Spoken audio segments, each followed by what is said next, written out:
The ocean provides a sense of insignificance for me because it's so vast, but also in the sense of time because it's existed for so long, and the animals within it often appear very similar to those that we might find in fossil deposits on the shoreline.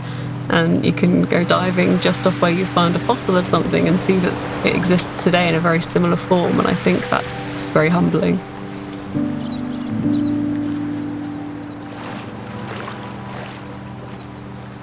My dad's always taught me to conserve and look after fish, and he would always put back anything he caught.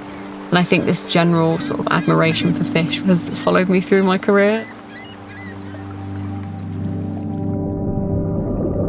My main goal is capturing something in a way that inspires others. Even if it's a species I've seen countless times, if I can capture it in a new way, or in a way that builds a connection between people and the sea, then I'm happy for the day. I don't necessarily want to tick boxes of species. It's more I want to take pictures that mean something to someone.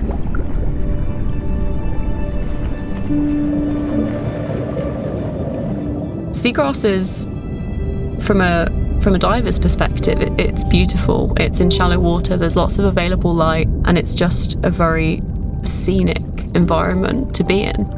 But from a more materialistic sense, it also provides us with a lot of valuable services, whether it be helping to bind sediment through its root systems or acting as a nursery for important commercial species like cod. There's so many different things it offers us, as well as just being very beautiful.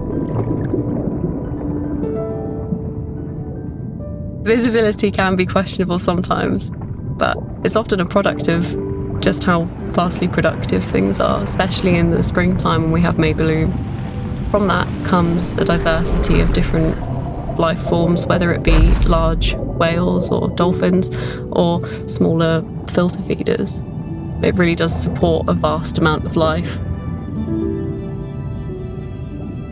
Particularly for the UK, we face an issue in that the general public vastly underestimate the colour, the beauty and the diversity of marine life. And actually, if you are willing to get a little bit chilly and get some time, you can find amazing diversity of colour, shapes and sizes of marine life. And often it's not far from shore at all.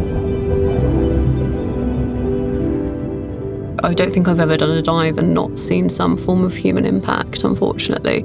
Whether it's on a very micro scale and small bits of plastic that are sort of assorted throughout the gravel or sediment that we're diving in, or larger discarded lobster pots, crab pots, things like that. It's unfortunately just part of being in a marine environment now, is viewing the impact that humans have had.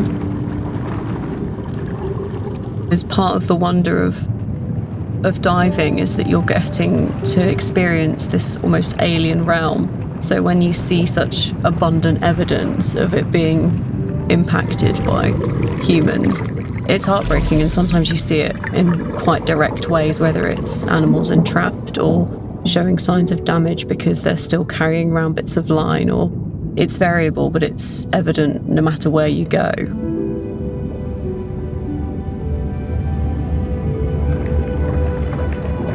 I think the main goal for me with my photography is for it to be used to benefit various marine conservation messaging. And part of my role as a sea champion with the Marine Conservation Society has been kind of helping me utilise my images to make sure that they go towards causes or educational aids that help people engage with local marine life.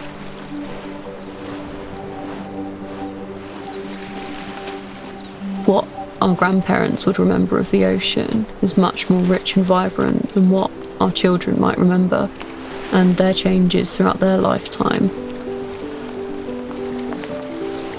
This idea that one person can't make a difference is very damaging, because a lot of people feel they can't make a difference and then nothing changes. But there is a lot that we can do as individuals